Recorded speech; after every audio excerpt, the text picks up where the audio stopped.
Hey friends, if you wish to find the last date and time Excel file was modified, then please watch this video. I will guide you through the procedure. So search for Excel in the Windows search bar and open Excel. Now open the Excel workbook and let us say you try to make a modification here and click outside it.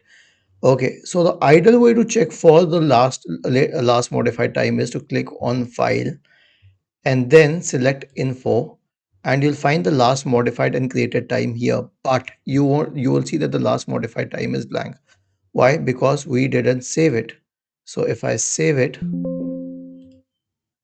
and also turn on auto save, in which case it will save it automatically, and then click on file and then on info, I will get the last modified time as well. Now this is one way, but this isn't accurate either. There's another way to check this.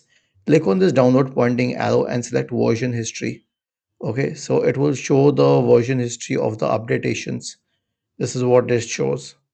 Okay, this is a relatively more accurate statistic because you don't need to specifically save the documentation. But yes, it is not perfect either because it will not necessarily show the absolute latest thing. Even in that case, an autosave is required. Was this helpful? If yes, then please subscribe to the channel. If not, then let us know in the comment section of the video on how we could help you further. Thank you for watching this video and have a nice day.